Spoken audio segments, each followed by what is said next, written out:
ముగించుకున్న తదనంతరం మరలా ఇప్పుడు నేను వేమలకోట వెళ్ళాలి. ఈ ప్రార్థన ముగించుకున్న వెంటనే నాకు వేమలకోటలో ప్రార్థన ఉంది. వెంటనే 1 గంట 1:30 కల్లా ఉండాలి. నేను 1 గంటకే వస్తానని చెప్పాను వాళ్ళకి. అక్కడ ప్రార్థన చూసుకొని రావాలి. అందుకని కొంచెం వేగంగా నేను ముగించడానికి ప్రయత్నం చేస్తాను. చేతులెత్తి 3 సార్లు దేవునికి స్తోత్రం చెప్పండి. హల్లెలూయా.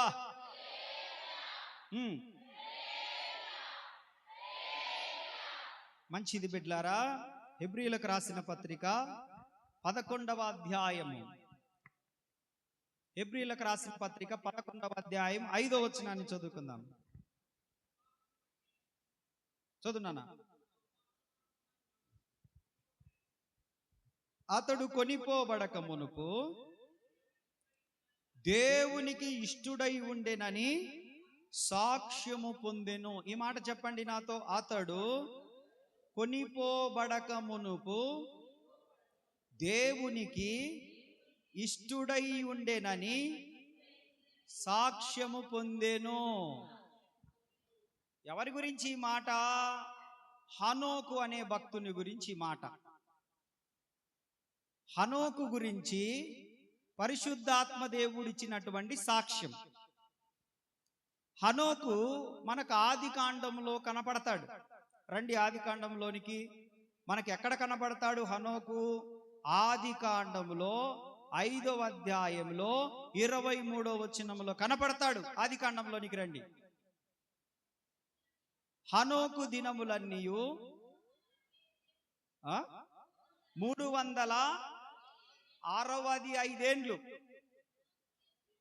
హనోకు దేవునితో నడిచెను గనక దేవుడు అతనిని తీసుకొని పోయెను, కనుక అతడు లేకపోయాను. స్తోత్రం చెప్పండి చెప్పండి. వెనకున్న వాళ్ళు కూడా చెప్పొచ్చు. ఉచితమైందే, మీకేం పన్ను విధించేది ఏం లేదు. స్తోత్రం చెప్తే. హల్లెలూయా. మంచిది బిడ్లారా. హనోకు గురించి దేవుని వాక్యం ఏమంటుందంటే, అతడు కొనిపోబడక మునుపు అతను దేవునికి ఇష్టంగా బ్రతికాడు.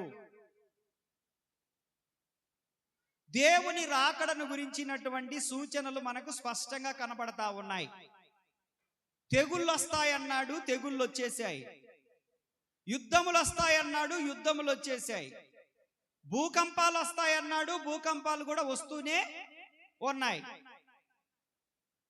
పెళ్లిళ్ళు చేసుకుంటారు, ఇల్లు కట్టుకుంటారు, ఇచ్చి పుచ్చుకుంటారు అన్నాడు, అవి కూడా జరుగుతూనే ఉన్నాయి. అంటే మనము ఇప్పుడు ఏ స్థితిలో ఉన్నామనంటే, ఏ సమయమైనా దేవుడు వచ్చి తన సార్వత్రిక సంఘాన్ని మేఘాల మీద తీసుకొని పోయేటువంటి రహస్య రాకడైన 2వ రాకడకు సమీపంలో బ్రతుకుతున్నామని మనం గుర్తుపెట్టుకోవాలి. అంటే దేవుడు తన సంఘాన్ని తీసుకొని వెళ్ళే రోజులలో మనం బ్రతుకుతున్నాం. అది ఉదయమైనా కావచ్చు, మధ్యాహ్నమైనా కావచ్చు, రాత్రి అయినా కావచ్చు, అర్ధరాత్రి అయినా కావచ్చు, తెల్లవారుజామునైనా కావచ్చు. ఏ దినమో ఏ గడియో మనకు తెలియదు గనక, మీరు అనుకొనని గడియలో మనుష్య కుమారుడు వచ్చెనని వాక్యం చెప్పినట్లుగా, ఇదిగో ఆయన మేఘారూరుడై వచ్చుచున్నాడు అన్నట్లుగా, ఇదిగో నేను త్వరగా వచ్చుచున్నాను అని చెప్పినట్లుగా, దొంగ వచ్చునట్లు ఆయన వచ్చును అంటే సడన్ గా వస్తాడు, తెలియకుండా వస్తాడని చెప్పినట్లుగా ఆయన రాకడ సమయాలలో మనం బ్రతుకుతా ఉన్నాము. దేవునికి స్తోత్రం కలుగునుగాక. హల్లెలూయా. అయితే మనము చనిపోక ముందు లేదా దేవుని రాకకు ముందు మనం చేయాల్సిన పని ఏంటి అనంటే, దేవునికి ఇష్టముగా బ్రతకాలి. చెప్పండి ఏంటి? ఎవరికి ఇష్టంగా బ్రతకాలి? మనము దేవునికి ఇష్టంగా బ్రతకాలి. దేవుడు మెచ్చుకునే పనులు చేయాలి. దేవునికి నచ్చే విధంగా మనం బ్రతకాలి. దేవుడు ఇష్టపడేటట్లుగా మన ప్రవర్తన ఉండాలి. దేవుడు ఇష్టపడేటట్లుగా మన మాటలు ఉండాలి. దేవుడు ఇష్టపడేటట్టుగా మన నడక ఉండాలి. దేవుడు ఇష్టపడేటట్టుగా మన చేష్టాలు ఉండాలి. దేవుడు ఇష్టపడేటట్లుగా మన వైఖరి ఉండాలి. ఆమేన్. దేవుడు ఎవరినైతే ఇష్టపడతాడో వారు మాత్రమే దేవుని రాకడలో కొనిపోబడతారనే సత్యాన్ని మీ దృష్టికి తీసుకొస్తున్నాను. మరి ఈ రోజు నేను అడుగుతున్నాను, మీరు దేవునికి ఇష్టమైనట్లుగా బ్రతుకుతున్నారా, లేదు మీ భర్తకి ఇష్టమైనట్టు బ్రతుకుతున్నారా, లేదా మీ భార్యకి ఇష్టమైనట్టు బ్రతుకుతున్నారా, లేదా మీ తల్లిదండ్రులకు ఇష్టమైనట్టు బ్రతుకుతున్నారా, లేదా మీ పిల్లలకి ఇష్టమైనట్టు బ్రతుకుతున్నారా, లేదా లోకానికి ఇష్టమైనట్టు బ్రతుకుతున్నారా, లోక ఆశలు నెరవేర్చుకోవడానికి ఇష్టమైనట్టు బ్రతుకుతున్నారా అని మనమే ప్రశ్నించుకుంటే సమాధానం మనలో నుండి మనకు బయటకు వస్తుంది. ఎవరిని మనం ప్రశ్నించాల్సిన పని లేదు. మనం సెల్ఫ్ ఎగ్జామినేషన్ అని మనం విమర్శించుకోగలిగితే, ఇతరులను కాదు, ఇతరులను విమర్శించకూడదు, మనకు అనవసరమైన పని. నాకు నేనుగా మీరుగా విమర్శించుకోగలిగితే, అవును కదా, నేను దేవునికి ఇష్టమైన పనులే చేస్తున్నానా, దేవునికి ఇష్టమైనట్లుగానే ప్రార్థన చేస్తున్నానా, దేవునికి ఇష్టమైనట్లుగానే మందిరానికి వస్తున్నానా, దేవునికి ఇష్టమైనట్లుగానే నా ప్రవర్తన కనపరుచుకుంటున్నానా, దేవునికి ఇష్టమైనట్లుగానే నేను మాదిరిగా నడుచుకుంటున్నానా, దేవునికి ఇష్టమైనట్లుగానే నా జీవిత విధానము, నా పోకడలు ఉంటున్నాయా అని నాకు నేనుగా ప్రతిరోజు పరీక్షిస్తుంటున్నట్టుగానే మీరుగా పరీక్షించుకుందురుగాక. హల్లెలూయా. ఎవరు కొనిపోబడతారు? దేవునికి ఇష్టంగా బ్రతికేవారు అని ఉంది అక్కడ. హనోకు దేవునికి ఇష్టముగా బ్రతికెను గనక అతడు ఏమైపోయాడట? కొనిపోబడ్డాడట. ఈరోజు నీ ఇష్టాలు పక్కన పెట్టు, నీ శరీర సంబంధమైన ఇష్టాలు పక్కన పెట్టు. ఆ ఇష్టాలు తీర్చుకునే పనిలో ఉంటే, ఆ ఆశలు తీర్చుకునే పనిలో ఉంటే నువ్వు రాకడలో ఎత్తబడలేవు. ఎవరు ఎత్తబడతారు అనంటే దేవుని చిత్తము చేయువాడు ఎత్తబడతాడు. ఆమేన్, ఆమేన్, ఆమేన్. కాబట్టి మనం ఈ రోజు ఎలా బ్రతకాలి అనంటే హనోకు వలే. చెప్పండి, హనోకు చేసిన మొదటి పని ఏంటనంటే అతను దేవునితో నడిచెను. వాక్ బై విత్ గాడ్ అని చెప్తూ, లేకపోతే దేవునితో. మొట్టమొదటిది ఏంటిది? ఎవరితో? ఎవరితో నడవాల మనము? శరీర సంబంధులతో నడుచుకోకూడదు, అన్య జనులతో నడుచుకోకూడదు, ఆచారములు పాటించే వారితో నడుచుకోకూడదు, మనము దుష్టులతో దుర్మార్గులతో నడుచుకోకూడదు, మనం త్రాగుబోతులతో నడుచుకోకూడదు, రకరకాలైనటువంటి దేవునికి విరోధంగా బ్రతికేటువంటి వారితో మనము నడుచుకొనకుండా మనం ఎవరితో నడవాలి? మనము దేవునితో నడుచుదుము గాక. దేవునితో నడిచే వారందరూ స్తోత్రం చెప్పండి. అంటే ఇంకా కొంతమంది నడవట్లేదు. మీరు కూడా మారు మనసు పొంది ప్రభువుతో నడుచుకుందురుగాక. మనము అందరము దేవునితో నడవాలనేదే దేవుని ఉద్దేశం. ఎందుకు అనంటే, ఆయనతో ఎందుకు నడవాలి అనంటే ఆయన మనల్ని పరలోకానికి తీసుకెళ్ళడానికి. రెండవది మనం చేయాల్సిన పని ఏంటి? ఒకటి, దేవునితో నడుచుకోవాలి. రెండవది చేయాల్సిన పని ఏంటనంటే విశ్వాసం ఉంచాలి దేవుని పైన. ఏం చేయాలి? అతడు కొనిపోబడక మునుపు అతను విశ్వాసముంచెను. విశ్వాసమును బట్టి అనుంది అక్కడ. ఏమనుంది? విశ్వాసమును బట్టి. హెబ్రీయులకు రాసిన పత్రికలో మనం చదివినప్పుడు 11వ అధ్యాయంలో విశ్వాసమును బట్టి అనుంది. రెండో విషయం ఏంటి? ఒకటి, యేసుతో నడవాలి. రెండవది, నడిచే మనము అవిశ్వాసంతో నడవకూడదు. జరుగుతుందో జరగదో అని అనుమానంతో నడవకూడదు.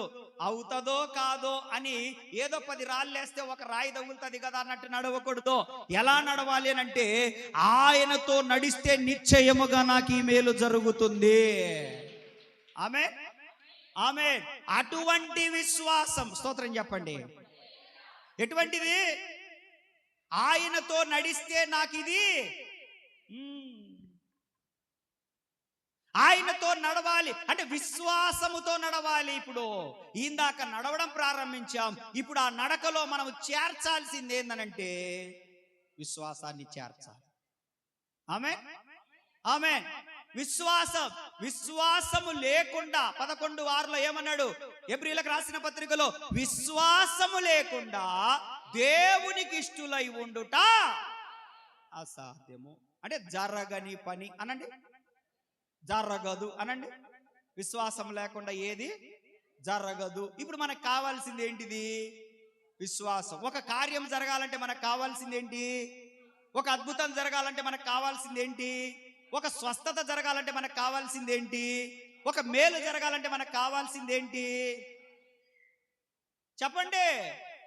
విశ్వాసము. ఇప్పుడు దేవునితో నడిచే వారందరూ, దేవుని మందిరానికి వచ్చే వారందరూ, ప్రార్థన చేసే వారందరూ, దేవుని వెంబడించే వారందరూ రెండవది ఏం కలుపుకొని మనం నడవాలి? విశ్వాసాన్ని తోడు చేసుకొని. స్తోత్రం చెప్పండి. హల్లెలూయా. ఎందుకనంటే అసలు విశ్వాసం లేకుండా నువ్వు దేవునికి ఇష్టురాలుగా ఇష్టుడిగా ఉండలేవని నేను కాదు, వాక్యం చెప్పింది. చదవండి ఆ మాట.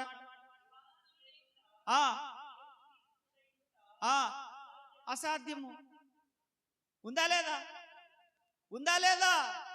11:6 హెబ్రీయులకు రాసిన పత్రికలో అది విశ్వాసం లేకుండా అసాధ్యము. హల్లెలూయా, హల్లెలూయా. కాబట్టి దేవుని వాక్యం ఏమంటుందంటే, మీరు నడుస్తున్నారా దేవునితో? అయితే మీరు ఎలా నడవాలంటే విశ్వాసాన్ని జోడించి నడవండి, విశ్వాసాన్ని తోడు చేసుకొని నడవండి, విశ్వాసముతో నడవండి. మీరు ప్రార్థిస్తున్నారా? అయితే విశ్వాసముతో ప్రార్థన చేయండి. మీరు వాక్యం వింటున్నారా? అవును, దేవుడు కార్యం చేస్తాడని విశ్వాసంతో వినండి. మీరు దేవునితో కలిసి నడుస్తున్నారా?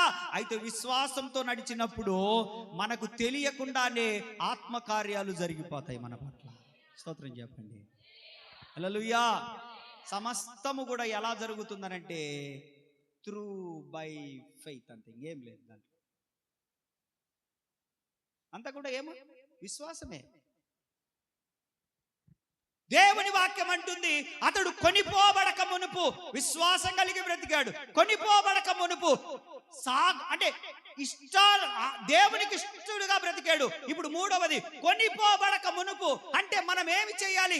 దేవుని రాక మునిపే, మనము పోక మునిపే మనం భూమి మీద ఏం కలిగి ఉండాలి? మూడవది అంటే మంచి సాక్ష్యము కలిగి ఉండాలని ఉంటుంది అక్కడ. ఏం కలిగి ఉన్నాడు? మంచి సాక్ష్యము పొందాను. స్తోత్రం చెప్పరే మరి మీరు? వెనకున్న వాళ్ళు చెప్పండి. వెనకున్న వాళ్ళంతా హల్లెలూయా, హల్లెలూయా. ఒకటి ప్రభువుతో నడవాలి, రెండవది విశ్వాసముతో నడవాలి, మూడవది మంచి సాక్ష్యము కలిగి ఉండాలి. ఆమేన్. నువ్వు ఎత్తబడాలంటే ఆశమాశ కాదు. అయ్యా, నేను క్రిస్మస్ రోజు మార్మర్స్ పొందాను, నీ చేతుల మీదనే బాప్తిస్మం పొందాను. అప్పుడప్పుడు నువ్వు ఇచ్చేటప్పుడు నెలకోసారి బల్లలో పాలు పొందుతున్నాను, ఇంక సరిపోయిద్దా అంటే సరిపోదు. అంటే సరిపోదు. ఏం కావాలి మరి? నువ్వు ఆయనతో నడవడం ప్రారంభం కావాలి. ఏం చేయాలి? నువ్వు రోజు నడవడం ప్రారంభించాలి. రెండవది విశ్వాసముతో నడవాలను. మూడవది నీ సాక్ష్యము పరిశుద్ధంగా మారిపోవాలి. నీ సాక్ష్యం కూడా, నీ సాక్ష్యం మారిపోవాలి. ఇది వరకున్న సాక్ష్యం వద్దు. పౌలయ్య గారు అంటున్నాడు, నేను పూర్వము దూషకుడను, హింసకుడను, హానికరుడను. ఇప్పుడు మనలో వదిలి పెడితే నేను ఇప్పుడు కూడా దూషకుడను, ఇప్పుడు కూడా హింసకుడను, ఇప్పుడు కూడా ఆ సాక్ష్యం కలిగిన వాళ్ళు ఎత్తబడలేరు. సాక్ష్యం మారాలా? Praise lord. సాక్ష్యం మారాలంటే బ్రతుకు మారాలా. బ్రతుకు మారాలంటే నీలో ప్రార్థన జీవితం మొదలవ్వాలా. నీలో ప్రార్థన జీవితం మొదలవ్వాలంటే నీకు విశ్వాసం రావాలి. నీకు విశ్వాసం రావాలంటే వాక్యం వినాలి కూడా. వాక్యం అంటే వినుట వలన విశ్వాసం కలుగుతుంది. ఆ విశ్వాసం ఎలా వస్తుందంటే దేవుని మాటలు వినుట వలన వస్తుంది. ఆమేన్, ఆమేన్, హల్లెలూయా. కాబట్టి అతడు కొనిపోబడక మునుపు దేవునికి ఇష్టుడుగా మారబడ్డాడు. ఇష్టుడవ్వడానికి ఎలాంటి కార్యాలు చేశాడు అనంటే దేవునితో నడిచాడు. దేవునికి ఇష్టంగా ఉండడం కోసం ఇష్టుడిగా మారడం కొరకు అతను విశ్వాసం ఉంచాడు. ఇష్టుడిగా మారడం కొరకు మంచి సాక్ష్యము పొందాడు. ఈ మూడు పనులు మనం చేయగలిగితే దేవుడు ఏ క్షణాన వచ్చినా, ఏ క్షణాన మనం చచ్చినా, నువ్వు సరాసరి మహిమ గల సింహాసనము దగ్గర ప్రభు కుడిపార్శ్వమందు కూర్చుండబోతా ఉన్నావు. ఆమేన్. నిరీక్షణ గల వారలారా చప్పట్లు కొట్టి దేవుణ్ణి గణపరచండి. విశ్వసించు వారలారా దేవుణ్ణి గణపరచండి. నిజమని నమ్మి ఈ మాటలు హృదయంలోనికి చేర్చుకుంటున్న వారలారా విశ్వాసముతో చప్పట్లు కొడుతూ దేవునికి స్తోత్రం చెప్పు. హల్లెలూయా. ఈ మాటలు సత్యము. ఆమేన్. ఆమేన్. సమూయేలు రాసినటువంటి మొదటి గ్రంథంలో ఉదాహరణకు ఒక మాటలు మనం చూసుకుందాం. సమూయేలు రాసినటువంటి మొదటి గ్రంథంలో 16వ అధ్యాయం 21వ వచనం.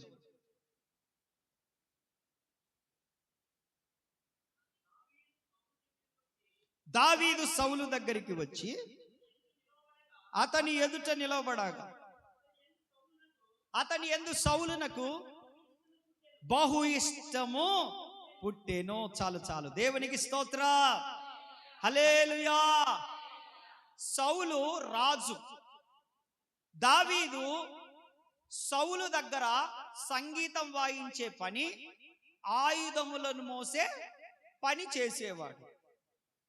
ఒకటి సంగీతం వాయిస్తాడు, రెండవది సౌలు యొక్క ఆయుధాలు మోస్తాడు. ఎవరు? దావీదు. చెప్పండి, ఎవరు? దావీదు. అయితే దావీదు తన యజమానుడైనటువంటి రాజైన సౌలు ఎదుటకు వచ్చి నిలబడినప్పుడు ఆ సౌలుకు ఈ దావీదు మీద, చూడండి చూడండి, నా వైపు చూడండి, నా వైపు చూడండి, ఈ సౌలుకు దావీదు మీద బహు ఇష్టము పుట్టిందంట. ఇష్టం కాదు, ఉందా మాట? ఉందా? బహు ఇష్టము పుట్టింది. ఆమేన్, హల్లెలూయా. ఏం పుట్టింది?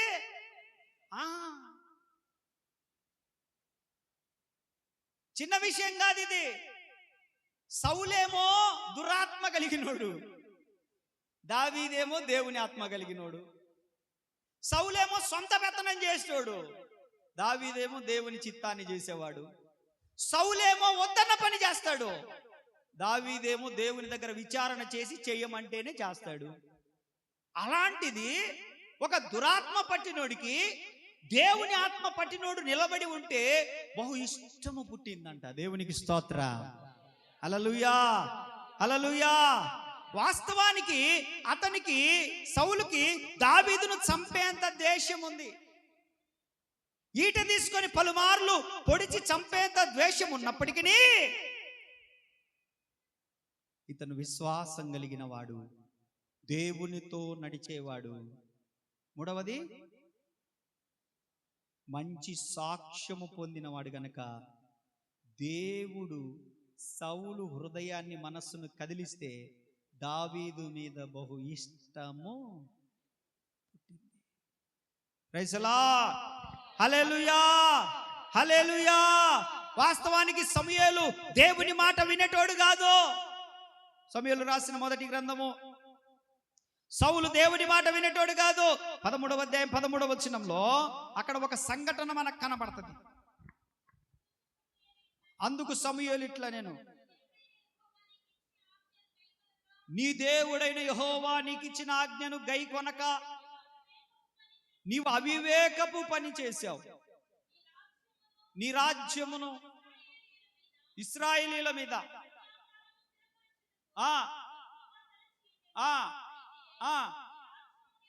నీ రాజ్యము నిలవదు, దావీదుకి ఇవ్వబడుతుందని చెప్పేశాడు ఒక మాటలో. స్తోత్రం చెప్పండి, హల్లెలూయా. చెప్పండి, చేతులెత్తి చెప్పండి, చెప్పాలి చెప్పాలి అందరూ. ఇప్పుడు నిద్రపోయే వాళ్ళు హల్లెలూయా అంతే. సమూయేలు అన్నాడు, అబ్బాయ్ యుద్ధం జరుగుతున్న సంగతి నాకు తెలుసు, 7 రోజులు ఆగండి, నేను వచ్చేస్తా, నేను వచ్చి బలి పశువును అర్పించిన తర్వాత అప్పుడు మీరు యుద్ధం ప్రారంభించండి అని చెప్పాడు. కానీ సమూయేలు వచ్చేసరికే సౌలు ఏం చేశాడు? బలి అర్పణలు చేసేసాడు. సమూయేలు వచ్చి బాధపడ్డాడు. సమూయేలు దగ్గరికి సమూయేలు వస్తా ఉంటుంటే మనోడు ఎదురుపోయి, అయ్యా వందనాలయ్యా వందనాలు అన్నాడు. సమూయేలు వందనాలు చెప్పలా. రేయ్ ఏంటి నువ్వు చేసిన పని ఏంటి? 7 రోజులు ఆగమని చెప్పాను కదా. నేను ఆగమన్నప్పుడు నువ్వేం చేయాలి? ఆగాలి. నేను రమ్మన్నప్పుడు రావాలి. నేను పొమ్మన్నప్పుడు పోవాలి. నేను ఉండమన్నప్పుడు ఉండాలి. నేను వెళ్ళమన్నప్పుడు వెళ్ళాలి. నువ్వా పాస్టరు, నేనా? సమూయేలా దైవజనుడు సౌలా? సౌలా దైవజనుడు సమూయేలా? సమూయేలు మంచి కోసమే కదా చెప్పింది, నువ్వు ఉండనని. నేను వచ్చేంత వరకు నువ్వు ఉండు, నేను వచ్చేంత వరకు ఆగో. దైవజనుడు చెప్పిన మాట వినుంటే సౌలు జీవితం బాగుండేదేమో.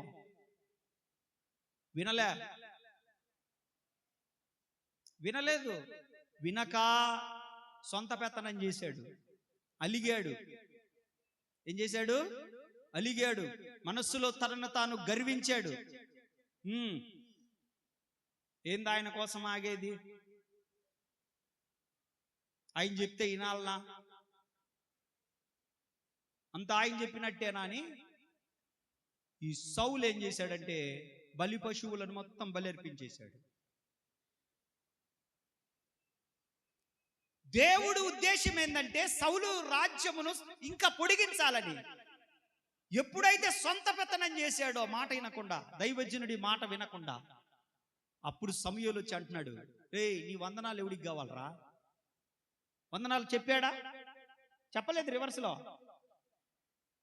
నీ వందనాలు ఎవడికి కావాలరా? నువ్వు మాట వినాల, దైవజనుడి మాట. ఆమేన్.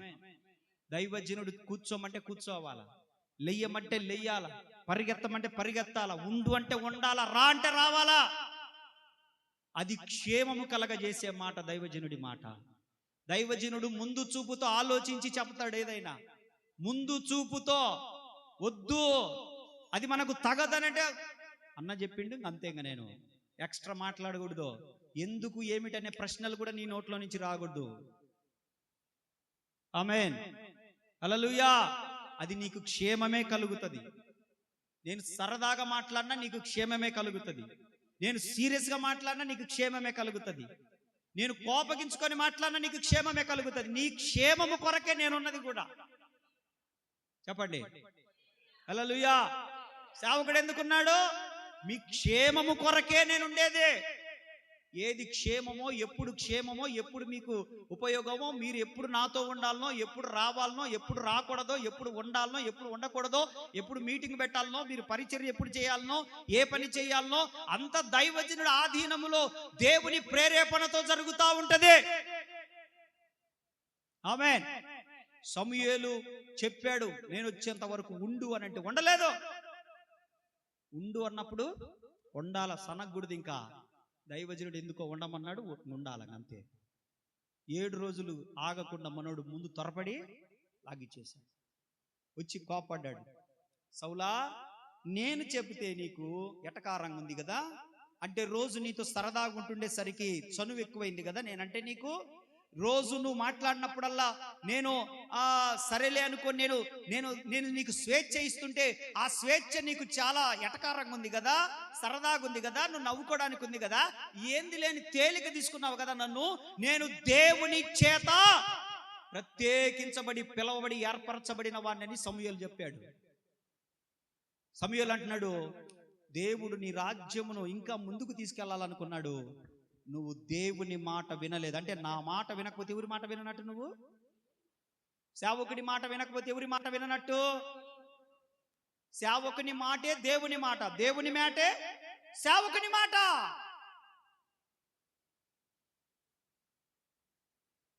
సమూయేలు అన్నాడు, నువ్వు నా మాట వినలేదు కనుక దేవుని మాట విననట్టు. నువ్వు నా మాట వినకుండా నీ సొంత పెత్తనం చేసినావు కాబట్టి, సొంత నిర్ణయం తీసుకున్నావు కాబట్టి, చెప్పుడు మాటలిని నీ ప్రవర్తన మార్పు కనపడుతుంది కాబట్టి, నీ రాజ్యము తీసివేయబడి నీకప్పగించిన పనిని దేవుని చిత్తములో ఉన్న మరొకనికి చేస్తాడు దేవుడు. కదా,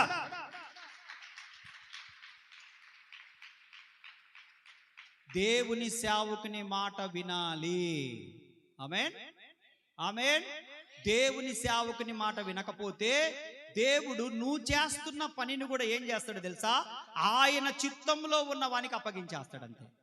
వాడు ఇంకా బాగా చేస్తాడు. ఆమేన్. చెప్పండి హల్లెలూయా, హల్లెలూయా. వాడు ఇంకా బ్రహ్మాండంగా చేస్తాడు. నేను లేకపోతే సౌండ్ సిస్టమ్ పెట్టేటోళ్ళు లేడంటే నీకంటే బాగా సౌండ్ సిస్టమ్ పెట్టేవాడిని పంపిస్తాడు. నేను లేకపోతే మీకు అంట్లు తోమెట్టోళ్ళు లేరని అంటే అంట్లు తోమెట్టోళ్ళని కాదు, మళ్ళా ఎక్కువ మందిని తీసుకొచ్చి ఇంట్లోటి కూడా తోమిపోయేటోళ్ళని పంపిస్తాడు. చర్చిలోటియే కాదు, ఇంట్లో కూడా తోమిపోతాం అక్క నువ్వు కూర్చోంటారు, అట్టటోళ్ళని లేపుతాడు. నేను లేకపోతే ఇది చేసే వాళ్ళు లేరు అనంటే నీకంటే యోగ్యుణ్ణి ఏమన్నాడు అక్కడ?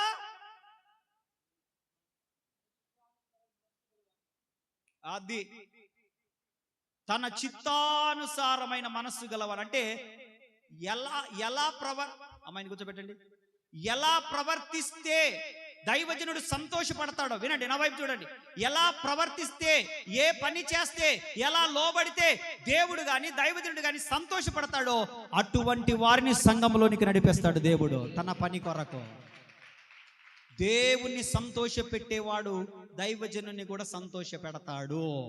స్తోత్రం చెప్పండి. ఏంటి ఆ మాట చెప్పండి? దేవుణ్ణి సంతోష పెడుతున్నావు అనంటే రెండవదిగా నువ్వు దైవజనుని కూడా సంతోష పెట్టే వ్యక్తివైతేనే నువ్వు దేవుణ్ణి సంతోష పెడతావు. నువ్వు దేవుణ్ణి సంతోష పెట్టి దైవజనుని ఏడిపిస్తే నీకు దేవుని యొద్ద నుంచి రావాల్సిన దీవెనలు రాకపోగా నీకు శాఖేగాడు పడతాడు. ప్రైజ్ లార్డ్, హల్లెలూయా. జాగ్రత్త. సౌలు అనుకున్నాడు నేనే పోటుగాడిని అనుకున్నాడు. దేవుడు అదే ప్లేస్ లోకి దావీదుని తీసుకొచ్చాడు. ఏలి అనుకున్నాడు నేనే ఈ తరములో ఉన్నానయ్యా, నీ కొరకు నిలబడ్డానంటే ప్రభు అంటాడు నీకంటే ఎక్కువ ఇంకా 6,000 మంది 7,000 మంది ఉన్నారా నాయన, నేను నీకు టైం ఇచ్చా, నీకు అవకాశం ఇచ్చా. ఏలియాతో అంటాడు, ఏలియా యేసు ప్రభు దగ్గరకు వచ్చి అయ్యా నేనేనయ్యా ఇప్పుడు నీ తరంలో నీ కోసం నిలబడ్డదనంటే, అరే నువ్వు ఒక్కడి కాదురా నాయన, నీలాంటి 7,000 మందిని పక్కన పెట్టినాను రా, నీకు అవకాశం ఇచ్చాను, నువ్వు ఇక నేనే అనుకుంటున్నావు కాబట్టి ఎలీషాను అభిషేకించి తీసుకొని రాపో అన్నాడు. దేవునికి స్తోత్రం. హల్లెలూయా, హల్లెలూయా. ఏలియా ఒక్క ఆత్మతో పనిచేశాడు, ఎలీషా 2 ఆత్మలతో. ఏలియా ఒక్క అభిషేకంతో పనిచేశాడు, ఎలీషా 2 అభిషేకాలతో పనిచేశాడు. నువ్వు దేవుని సేవకుని మాట వింటే 2 అంతల అభిషేకం మీదికి వస్తుంది, లేదా ఉన్న అభిషేకం వెళ్ళిపోతుంది అంతే. కొట్టు చప్పట్లో స్తోత్రం చెప్పండి అందరూ. హల్లెలూయా. దేవునికి ఇష్టంగా బ్రతికేవాడు దైవజనుడికి ఇష్టంగా కూడా బ్రతుకుతాడు. దేవుని చిత్తము చేయాలనుకున్నవాడు దైవజనుడి చిత్తాన్ని కూడా గమనించుకొని దేవుని పని చేయునుగాక. కొరింథీయులకు రాసిన మొదటి పత్రిక 10వ అధ్యాయం 5వ వచనములో ఇట్లా మాట్లాడుతూ ఉంటాడు. 1 Corinthians chapter 10 verse 5. ఇంతసేపు తీసినో.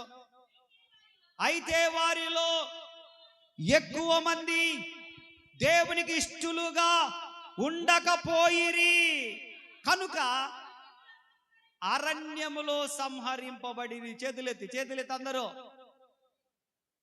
ఎందుకు చేతులెత్తడము? మరి చెప్పడానికే కదా, మరి చెప్పొచ్చు కదా. స్పీడ్గా వెళ్ళిపోవాల నది. ఇట్లా ఏం జరుగుతుంది? ఎలా వెళ్ళిపోవాలా చెప్పి ఇప్పుడు. అది కూడా పడ్డది.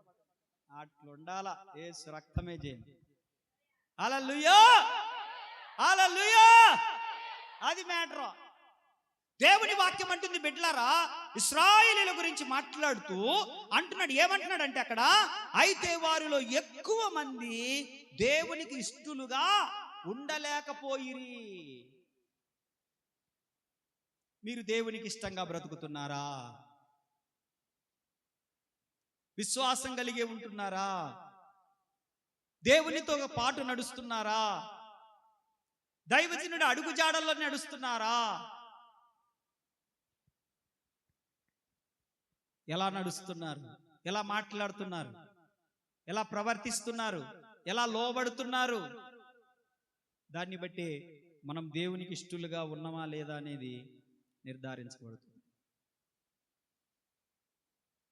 దేవుని వాక్యం అంటుంది ఇశ్రాయేలీయుల గురించి, వారిలో ఎక్కువ మంది అంట. ఏంటి? ఎక్కువ మంది దేవునికి ఇష్టలుగా ఉండకపోయిరి గనక ఏం జరిగింది? అరణ్యములో సంహరించబడ్డారంట. నువ్వు దేవునికి ఇష్టుడిగా ఇష్టురాలిగా మారుదువుగాక. ప్రొవర్బ్స్ లో అంటాడు, సామెతల గ్రంథం 3వ అధ్యాయం 12వ వచనంలో,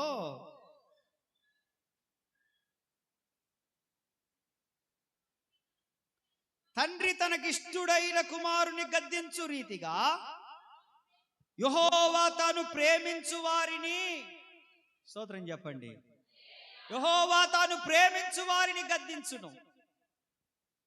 దేవుడు ఎప్పుడన్నా వాక్యములో నుంచి నీతో మాట్లాడినప్పుడు మూతి ముడుచుకొని పోకూడదు.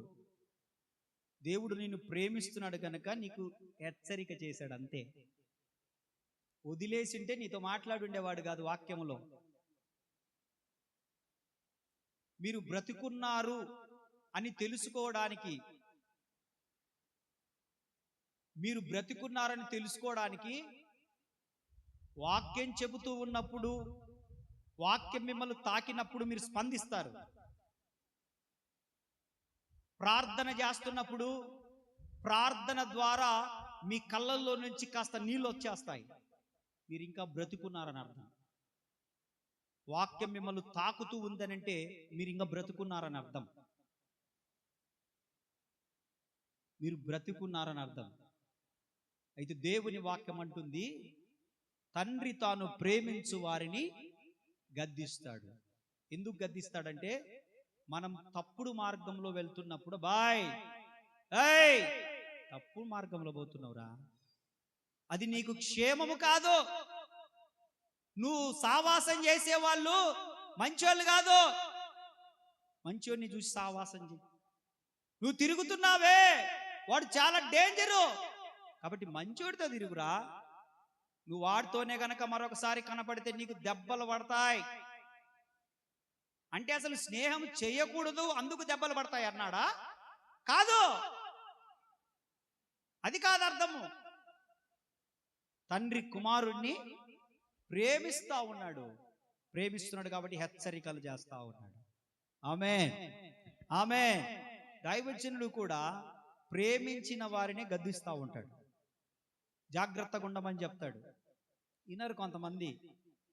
మేము పెద్ద తురుములం, తోపులం, మేమంటే వెనక చూడు ఎంతమంది ఉండరో, ఇంతమంది ఉండరో. ఏం చేస్తారు నాయన ఇంతమంది ఉండి? ఏదో ఒక రోజు నువ్వు ఒంటరోడి అయిపోతావు, ఒంటరిదాని అయిపోతావు, దిక్కులేని దాని అయిపోతావు, దిక్కులేనోడు అయిపోతావు. దైవజనుడు చెప్పినప్పుడు విను, ఓర్పు కలిగుండు, సహనం కలిగుండు. చెప్పుడు మాటలు నాశనం అయిపోతావు. చెప్పుడు మాటలు చాలా డేంజరు, మామూలు డేంజర్ కాదు. చెప్పుడు మాటలు, చెప్పుడు మాటలని బాగుపడ్డాడు ఒక్కళ్ళేడు. చెప్పుడు మాటలని కుటుంబాన్ని కట్టుకున్న ఒక్క ఆడపిల్ల లేదు. ఎవరన్నారా? చెప్పుడు మాటలని కుటుంబం కట్టుకున్న ఒక్క ఆడపిల్ల లేదు. కుటుంబాలను నాశనం చేసుకున్నారు చాలా మంది ఆడపిల్లలు. చాలా జాగ్రత్తగా ఉండాలి. దైవజనుడు చెప్పినప్పుడు వింటే మనకు అది క్షేమం కలుగుతుంది. హల్లెలూయా. ఎందుకనంటే తండ్రి తాను ఇష్టుడైన కుమారుని గద్దించు రీతిగా యెహోవా తాను ప్రేమించు వారిని గద్దించు. ప్రేమించు వారిని గద్దించు. నేను చాలా బ్రతిమలాడుకుంటుంటాను కొంతమందిని, వద్దులే అట్లా చేయగాకండి, వద్దులే అట్లా ఉండక, అద్దన్నా ఇద్దన్న. నేను చెప్పడం వరకే, సలహా ఇవ్వడం వరకే, ఆలోచన చెప్పడం వరకే.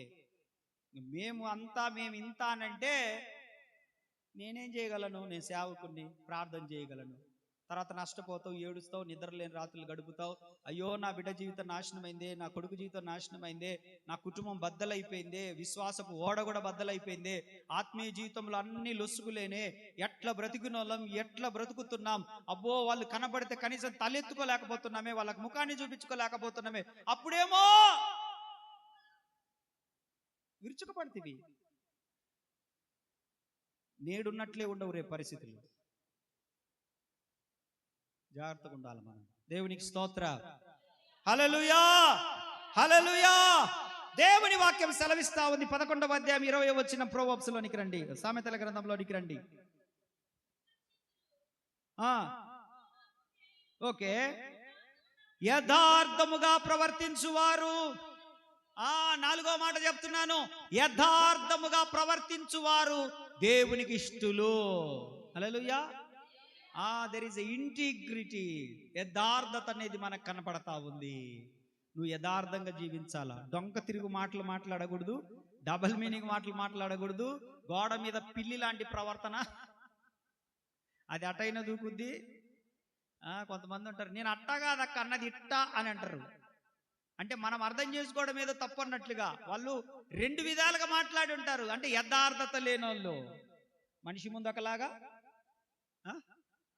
మనిషి ముందు ఒకలాగా, మనిషి లేనప్పుడు ఒకలాగా. అంటే వాళ్ళకి ఏమి లేదు, ఏమి లేదు, ఏమి లేదు.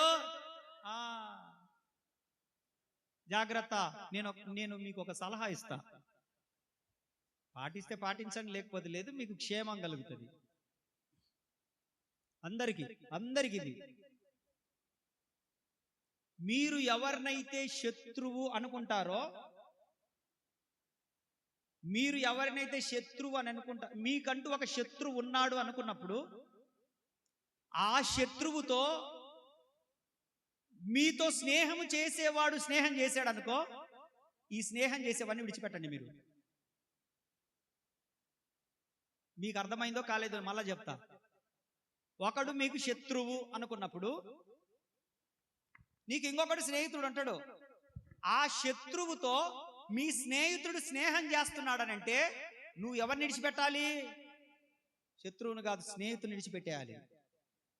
వాడు యథార్థవంతుడు కాదని అర్థం చేసుకో. నువ్వు ఒకడికి శత్రువు అయినప్పుడు నువ్వు కూడా సైలెంట్ అయిపోవాలా. నువ్వు వాడితో స్నేహం చేస్తూ, వాడితో తిరుగుతూ, వాడితో చేస్తున్నావంటే నిన్ను నమ్మకూడదు అసలు. ముందు నిన్ను నమ్మొచ్చా, నమ్మకూడదా? నువ్వు వాళ్ళని ఇంటికి పిలుచుకొని మూతులు నాక్కొని, ఏంటండి మూతులు నాక్కొని మీరు బాగా ఉండి నువ్వు వాడితోనేమో అంత బాగుంటివి, మళ్ళా ఈడికొచ్చి కూడా వాడి గురించి చెప్తావు. నువ్వు తప్పకుండా చెబుతావు. ఇప్పుడు వాడిని కాదు, శత్రువుని కాదు నమ్మకుండా ఉండాల్సింది. ఎవరిని?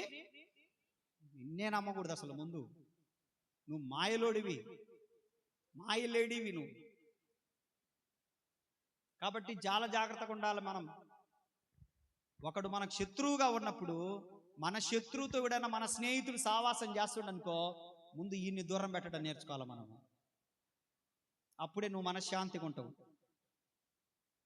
ఎప్పుడు వాడికి అర్థమవుతుందంటే, నీకు కీడు చేసినట్టే వాడు వాడిని కీడు చేస్తాడు. చూడు, అర్థమైందా? నీకు కీడు చేసినట్టే, నీతో ప్రవర్తించినట్లే, నిన్ను ముంచినట్లే, నిన్ను ఇబ్బంది పెట్టినట్లే ఏదో ఒక రోజు వాడిని కూడా ఇబ్బంది పెడతాడు వీడు. అప్పుడే అర్థమవుతుంది వాడికి, అరే ఎంత నష్టపోయాను, ఎంత బుద్ధి లేని పని చేశానని. ఎందుకనంటే వాడు మూర్ఖ చిత్తుడు. చెప్పండి, మూర్ఖ చిత్తుడు ఏం చేస్తాడంటే మారు మనసు పొందడు. ఏం పొందడు? నువ్వు ఎన్ని వాక్యాలు చెప్పినా, నువ్వు ఎంత కూర్చోబెట్టి మాట్లాడినా, వాడికి నువ్వు మంచి చెప్పి మంచి చేసినా వాళ్ళు మారే ప్రసక్తి లేదు. కాబట్టి మీకు ఇచ్చే సలహా పాటిస్తే పాటించండి, లేకపోతే లేదు. మీరు నా బిడ్డలు కాబట్టి చెప్తున్నా, ఎవడైనా మీకు శత్రువు ఉన్నప్పుడు, మీ స్నేహితుడు వాడితోటి స్నేహం చేస్తుండంటే మీరు వీడితోటి చాలా జాగ్రత్తగా ఉండండి. ఈమెతోటి మీరు చాలా జాగ్రత్తగా ఉండాలా. అయినా పర్వాలేదు, నాకు ఇద్దరు కావాలా, మూతులు నాకుంటామంటే నువ్వు వాడి మూతి నాకడం ఆపేసేయి. ఇంకా వాడితో సహవాసము దూరం పెట్టేసేయి. వందనాలంటే వందనాలు చెప్పు, బాగున్నావంటే బాగున్నా. కానీ ఇంటికి రానిచ్చి కూర్చోబెట్టి కాఫీ ఇచ్చి నువ్వు చలామణి చేసావంటే ఏదో ఒక రోజు నీ కొంప, చెప్పు, నీ కొంప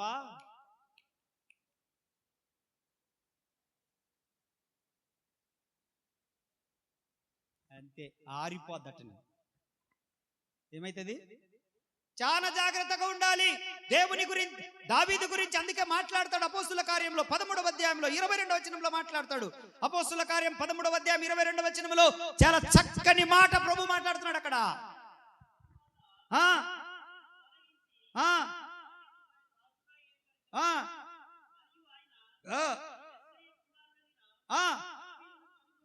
నేను యెష్షయి కుమారుడైన దావీదును కనుగొంటిని, అతడు నా ఇష్టానుసారుడైన మనుష్యుడు. స్తోత్రం చెప్పండి, గట్టిగా చెప్పండి, చేతులెత్తి చెప్పండి, పూర్తిగా ఎత్తండి. నిద్రపోద్దని మిగతా వాళ్ళని కూడా బాధ పెడతా ఉన్నా. ఏం చేస్తావు? వాళ్ళని కూడా నరకానికి పోకుండా కాపాడుకోవాలి కదా. స్తోత్రం. వాక్యం వింటే ఏదో ఒక రోజు రక్షణలోనికి, మారు మనసులోనికి వస్తారు కదా. అందుకని బాగున్న వాళ్ళని కూడా బాధ పెట్టాల్సి వస్తుంది. అందుకే షెడ్డోడి దగ్గర మంచోడు కూర్చుంటే పోలీసు వాళ్ళు ఇద్దరిని తీసుకుపోతారు. నువ్వు ఇప్పుడు ప్యాకాట ఆడుతుండ్రు, నువ్వు ఆడట్లే, చూడ్డానికి పోయి నిలబడ్డావు అనుకో, ఈలో పోలీసు వాళ్ళు వస్తే ఆడేటోడిని చూసేటోడిని, సార్ అమ్మతోడు సార్ అసలు నేను ఆడట్లేదంటే నువ్వు ఎందుకు నిలబడ్డావు రేడా? సార్ నిజం సార్ అసలు నేను అట్టటోని కాదు. నువ్వు ముందు జీవెక్కురా, నువ్వు ముందు పా. వాడి కోసం ఈయన్ని కూడా బాధ పెట్టాల్సి వచ్చింది. అట్లా పాపం నిద్రపోయి అమ్మలక్కల కోసము మేలుకొని చక్కగా వాక్యం వినేటోళ్ళని కూడా కొంచెం బాధ పెట్టాల్సి వస్తుంది. స్తోత్రం చెప్పండి, చప్పట్లు కొట్టండి.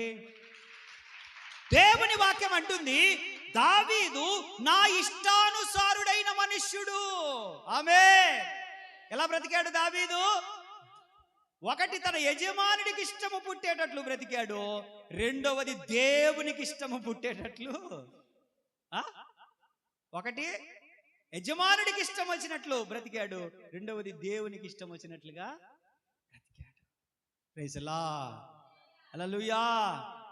మొదటిగా మనం ఏం చేయాలి? మన యజమానుడు ఎవరు? యజమానుడు ఎవరు? భూమి మీద మీ యజమానుడు నీ భర్త, పరలోకంలో ఉన్న మన యజమానుడు మన తండ్రి. చప్పట్లు కొట్టు. భూమి మీద నీ యజమానుడు నీ భర్త. నీ భర్తకు నచ్చినట్లుగా నువ్వు బ్రతకాలి. మన తండ్రి యేసు ప్రభుకు ఇష్టం వచ్చినట్లుగా మనము బ్రతకాలి. Praise the Lord. హల్లెలూయా. నా ఇష్టానుసారుడైన మనుషుని కనుగొన్నాను. అబ్బో, నా ఉద్దేశములన్నీ నెరవేర్చువాడు. ఆమేన్. ఆయన ఉద్దేశములను నెరవేర్చే ప్రవర్తన మనము కలిగి ఉందుముగాక. ఎలాంటి ప్రవర్తన ఉండాలి మనకు? ఆయన ఉద్దేశములు. ఆయన చెడుతనమును అసహ్యించుకునేవాడు, అబద్ధములను అసహ్యించుకునేవాడు. చాలా జాగ్రత్తగా ఉండాలి మనం. ఆయనకి ఇష్టంగా బ్రతకడం అంటే పథ్యం ఉన్నట్టు, పథ్యం ఉండాలి. పథ్యం. ఆపరేషన్ అయిన వాళ్ళు ఉంటారు కదా 6 నెలల దాకా, కామెర్ అయిన వాళ్ళు ఉంటారు కదా 6 నెలల దాకా, అమ్మవారు పోసిన వాళ్ళు ఉంటారు కదా 9 రోజుల. ఎన్ని రోజులు ఉంటుండ్రు? 9 రోజులు, 11 రోజులు, 30 రోజులు. నాకు పెళ్ళైన కొత్తలో పోసింది మొత్తం గుల్లలు. నేను మొదలే మహేష్ బాబు లాగా ఉంటా. అది గుల్లలు వచ్చేసరికి చాలా ఇబ్బంది అయింది. నేను బయటికి రాలేకపోయాను. నేను సరే అని చెప్పేసి రోజు నేను పడుకోనుంటే పాపం వాళ్ళ ప్రయత్నాలు వాళ్ళు చేశారు. ఎక్కడెక్కడున్న వేప చెట్లని తీసుకొచ్చి మా ఇంటికాడ నాటి ఆ యాపాకని తీసి, అయ్యా నువ్వు దాని మీద పండుకో అంటే, దాని మీద పండుకుంటే ఇంకా జీలు ఎక్కువ అవుతుంది. అది చేదు కదా, జీలు ఎక్కువ. ఇంకా ఆ తర్వాత రోజు కంట్లో ఏంటి అయ్యి రాగి నీళ్ళు, గంటకొకసారి, అరగంటకొకసారి, గంటకొకసారి, అరగంటకొకసారి తిండి.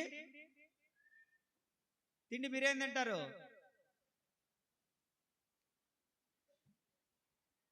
తిండి సంగతి ఏంది? ఏం తిన్నారు మీరు? మజ్జిగ. అంటే దాని అర్థం ఏంటి? పథ్యం. ఏంటి? పథ్యం. ఆపరేషన్ అయితే పథ్యం. ఏం చేయాలి? మీలో ఎవరికి డెలివరీ టైంలో ఆపరేషన్ కాలేదా? జస్ట్ నాకొక్కడికేనా? మన పార్టీ గుర్తేంటి? ఆపరేషన్ గుర్తు ఉన్నారా? లేరా? ఎవరు? అమ్మా మీరు అన్నా, వీళ్ళు ఎట్టటోళ్ళు అంటే అన్నా ఫోన్ చేస్తారన్నా, అమ్మి ఆపరేషన్కి వచ్చిందన్నా, ప్రార్థన చేద్దురా అని రాత్రులలో ఫోన్ చేస్తే పోయినన్నా. ఎంత దీనంగా అడుగుతారంటే, నీ రక్తం నాకు ఇయ్యని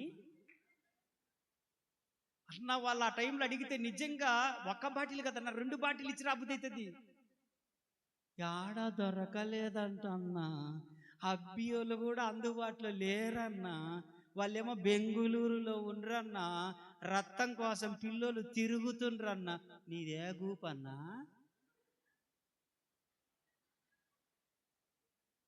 అయిపోయా. అబద్ధం చెప్పలేక, నిజం చెప్పి రాలేక రాత్రి 12 గంటల కన్నా 5 సార్లు అన్న, ఇప్పటికీ 5 సార్లు ఇచ్చినన్నా. తెల్లవారుజామున 4 గంటలకు కూడా పిండినరన్న నా రక్తము. కిమ్స్ హాస్పిటల్లో, ఒంగోలు కిమ్స్. సావు బతుకుల మధ్యలో ఉంటే కార్ తీసుకురమ్మంటే కార్ తీసుకొని, వర్షంలో వాళ్ళని తీసుకొని హాస్పిటల్కు పోతే నన్ను విడిచిపెట్టవద్దు, ఆ ఎరకాడు వచ్చినండి. మన బిడ్డలే కదా అని చెప్పి రాత్రి 9 గంటలకో 12 గంటలకో పోయి ఆడ హాస్పిటల్లో చేర్పిస్తే ఆ ఎరకాడ వాళ్ళు రక్తం కావాలన్నారని నేను అలిసిపోయి కారులో ఆనుకొని నిద్రపోతా ఉంటే వచ్చి తలుపు వచ్చింది. సరే మళ్ళీ ఆడికన్నా పోవాలేమో, ఈ నుంచి హైదరాబాద్ తీసుకుపోవాలేమో అని లేస్తే, అన్న లోపలికి రాన్నా అన్నారు. అంటే ఇక్కడ అలసిపోయినావు, పండుకోలేకపోతున్నావు, లోపల పండుకుందురా అంటున్నారేమో అనుకొని పోయినా మా అమాయకుని కదా. లోపలికి పోతే సార్ ఈయన రక్తం సరిపోద్దా అంటుండు డాక్టర్ తోటి. ఇది ఎంత మోసమమ్మా. నేను కళ్ళు తుడుచుకుంటూ ఏందన్నా ఏమైందన్న లోపలికి అంటే నా మీద ప్రేమతో వచ్చిండేమో, లోపల ఆ బెడ్ పక్కన ఇంకొక బెడ్ ఖాళీగా ఉందేమో, నన్ను ఆడ పండుకోవడానికి రమ్మంటుడేమో. నేను లోపలికి పోతే సార్ ఈయనది సరిపోద్దా అంటున్నాడు. అంటే అప్పుడు బాగున్నా కదా, లావుగా హైట్ వెయిట్, సరిపోద్ది ఈయనది 2 ప్యాకెట్లు అయినా తీసుకోవచ్చు అంటున్నాడు ఆయన. అన్నా అక్కకిట సంగతి అన్నా, అది ఇది అంటున్నాడు నాతోటి. ఇంకా రక్తం లేదన్నా, ఇంకా మనకు దక్కదన్నా అని చెప్పి ఇట్టంటే ఇంక నేనేం చేస్తా. ఇంకా మనకు దక్కదన్నా అంటివి, ఇట్ట పెడితివి, ఒక కన్ను కట్టు చూస్తుంటివి నా ఫీలింగ్ ఎట్టుందో అని. మీ మోసాన్ని గుర్తించలేని గొర్రెనైతే నేను, మీరు తోడేళ్ళని గుర్తించలేకపోతుంది, అంత అమాయకపు గొర్రెనైతిని. సరేలే అన్న ఇత్తగాని అని చెప్పేసి ఆ ఎరకాడ నన్ను నెల్లెలక బండబెట్టి నా చేతులు అదేందో ఇట్ట ఏంటిది అది పిసికేది ఒకటి పెట్టి, ప్రెస్ బాల్ పెట్టి, ఇదేందో నేను ఇప్పుడు ఆడుకోవడానికి పోయేటట్టు ఆ బాల్ పెట్టి, ఒక చేతులోనేమో మ్యాంగో ఫ్రూటీ, ఆ ఫ్రూటీ తాగమని పెట్టి గుంజినోళ్ళు గుంజినట్టే ఉండు. 2 బాటిళ్ళ రక్తం ఇచ్చి లేచి కూర్చుంటే నాకు హాస్పిటల్ అంతా తిరుగుతుంది ఇట్ట. ఇదేంద్రా నాయన హాస్పిటల్ తిరుగుతుందంటే, హాస్పిటల్ కాదు, నేను నా కళ్ళు తిరుగుతున్నాయి అన్నా. అంటే అన్నా ఈయన్నే ఉన్నా, నువ్వు ఉండడం కాదురా నాయన, ఇది కళ్ళు తిరుగుతున్నాయి నాకు. అన్నా ఇది తాగు, ఇది అందుకే చేతిలో పెట్టింది నీకు. ప్రైజ్ అలా, హల్లెలూయా, హల్లెలూయా. అటువంటి అనుభవాలు దేవునికి స్తోత్రం, హల్లెలూయా. అందుకే నేను 1 సంవత్సరం నుంచి ఏం చేస్తున్నానంటే, మీ అందరి అధికమైన ప్రేమకు నేను అల్లాడిపోతూ నైట్ స్విచ్ ఆఫ్ అనుకుంటున్నా. మీ ప్రేమ ఎక్కువైంది, నా రక్తము పీల్చేంత ప్రేమ ఎక్కువైంది మీకు. ఈడ ఓబుల్ రెడ్డి హాస్పిటల్లో ఆపరేషన్ చేయాలని చెప్పేసి ఈడ రక్తం లేదంటే వినుకొండ తీసుకుపోయిండు ఒక ఆయన, మన సంఘ ఆయన. వినుకొండకు పోయినాం, అక్కడ రక్తం దొరకలే. ఆ నుంచి వాళ్ళు నర్సరాపేటకు రాస్తారు, నర్సరాపేట పోయినాం కారేసుకొని. నేను తోలి నాకు అలసట వస్తుంది. అక్కడ వాళ్ళు అన్నారు ఒంగోలులో ఒక్క చోటనే దొరుకుతుందంటే నర్సరాపేట నుంచి మళ్ళీ ఒంగోలు పోయినాం. రాత్రి 9 అయింది. ఆడికి పోయినాక, సార్ మీకు బాటిల్ రక్తం ఇస్తాం కానీ ఇంకొక రక్తం మాకు ఇస్తామన్నారు వాళ్ళు. ఆయన నాకెళ్ళి చూస్తుండు, ఏరా నువ్వు మనిషివి కదరా, నేను ఇంత తినేది, నువ్వు 2 ప్లేట్లకు తింటావు, నేను ఆదివారం చూస్తా, ఇంత తినిపోతావే, నువ్వు ఇయ్యొచ్చుగా, నీ కూతురేగా పిల్ల, వాళ్ళన్న కూతురులే, నీ కూతురేగా. నాకెళ్ళి చూస్తుండు, ఇదేందబ్బాయి నాకెళ్ళి చూస్తున్నావు అని అంటే, అన్నా నేను కష్టం చేసుకునేటోడిని అన్నా, నేను రక్తం ఇచ్చేస్తా అంటున్నాడు. అంటే నేను ఏసీలో తిరిగేటోడిని నేను. డైలాగ్ చూడు. అన్న నేను కష్టం చేసుకునేటోన్నా అంటే కాంక్రీట్ పని చేస్తుంటారులే వాళ్ళు. అన్న నేను కష్టం చేసుకునేటోన్నా నేను ఎట్టియాలన్నా అన్నా అని అంటున్నాడు. అంటే ఇప్పటిదాకా నేనేం విమానంలో తీసుకుపోయినావని నేను తోలి తోలి తోలి తోలి ఆ కారు నేను అలిసిపోయి ఉన్నా. రాత్రి 9 అయింది, 10 గంటల వరకు నేను తోలుతా, అంతకంటే నేను తోలలేను. ఇంకా నైట్ నాకు నిద్ర వస్తుంది, అయినా తోలుకుంటూ రావాలి నేను. ఎందుకంటే ఆపరేషన్ చేయాలి అతను ఓబుల్ రెడ్డి హాస్పిటల్లో.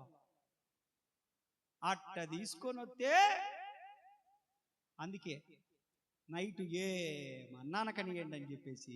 ఎందుకు? మీకు ప్రార్థన చేయడం నాకు ఇబ్బంది లేదు, మీకోసం రావడం ఇబ్బంది లేదు. ఆడికి వచ్చి నాకు మర్యాదగా ఉంటురా. సాపు చెయ్యి పండుగ కూర్చే, ఈయన ఏం కాదు, ఈయన కారులో తిరుగుతారు, ఏం కాదంటుండ్రు. దేవునికి స్తోత్రం, హల్లెలూయా. ఇప్పుడు నేను ఎవరికి ఇవ్వకూడదు, కావాలంటే తీసుకోండి. ఎవరికి ఇవ్వకూడదు, ఆ సత్యం మీకు చాలా మందికి తెలుసు. కావాలంటే రాండి, ఇత్తా, తీసుకోండి, ఎక్కించుకోండి, నో ప్రాబ్లం. స్తోత్ర, హల్లెలూయా, హల్లెలూయా. దేవుని వాక్యం అంటే ఒక్క మాట మనం చదువుకొని ముగించేసుకుందాం.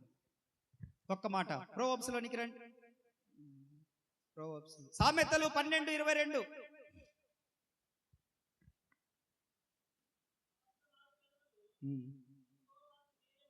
ఓకే, అబద్ధం ఆడితే యెహోవాకి ఇష్టం ఉండదు. సత్యవర్తనులు ఆయన అంటే సత్యం మాట్లాడేవారంటే ఆయనకు ఇష్టులు. అంటే మనము ఎత్తబడే రోజులలో ఉన్న మనము, దేవుని రాకడకు గుర్తులు కనపడుతున్నటువంటి రోజుల్లో ఉన్న మనము, ఎత్తబడి దేవుని సన్నిధిలో చేరాలనుకుంటున్న మనము అబద్ధమాడకూడదు. ఏంటి? అబద్ధమాడకూడదు. ఒక్క మాట చదవండి, 16వ కీర్తన 3వ వచనం.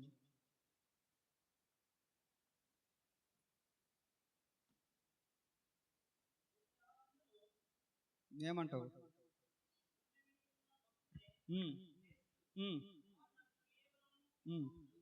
చాలు, బైబిల్ మూసేయండి. ఇంకా భూమి మీద ఉన్న భక్తులే శ్రేష్ఠులు, వారే కేవలం నాకు ఇష్టులు. ఎవరంటే ఇష్టలు? యేసయ్యకి భక్తులు అంటే ఇష్టం. ఎవరంట? భక్తులు. మీరు భక్తులా ఒత్తులా? భక్తులేనా మీరు? స్తోత్రం చెప్పండి. భక్తులంతా చూడు, చాలా మంది భక్తులు కాదు. నేను అనలేదు, మీరే చెప్తుండ్రు. నేనేమన్నా భక్తులను స్తోత్రం చెప్పమని చెప్పిన, మీరేం చేశారు? ఇప్పుడు చెప్పండి.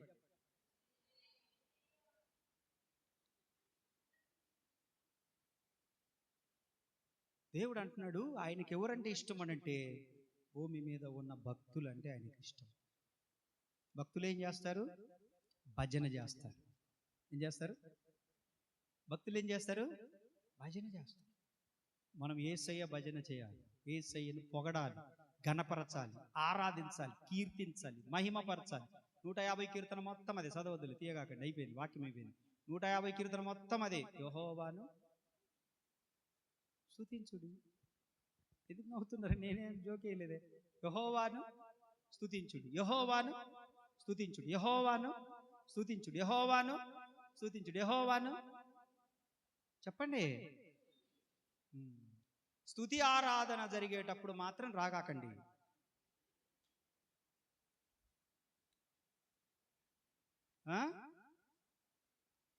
దేవుని స్తుతించుడి.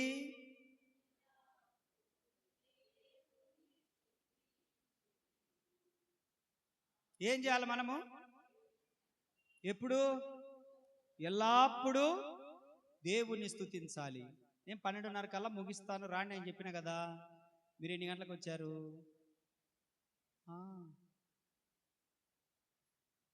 ఏమేనన్నా ముందు ఏమికి చెప్పు. ఉదయాన్నే పని చేసుకోమ్మే అని చెప్పిన. మీరు 10:30 కల్లుడు ఉండాలి. 10 గంటలకే ప్రార్థన స్టార్ట్ అయిపోద్ది. ఈ 3 నెలలు 12:30కి అయిపోద్ది. 3 నెలలు 12:30కి అయిపోద్ది. అయిపోయింది, 12:30 అయింది. ఇంకేం చూస్తారు?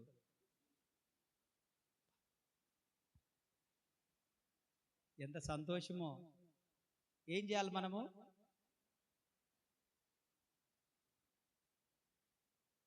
దేవుణ్ణి ఎరుగని అన్యజనులే ఆపనైనా దేవుణ్ణి ఎరుగని అన్యజనులే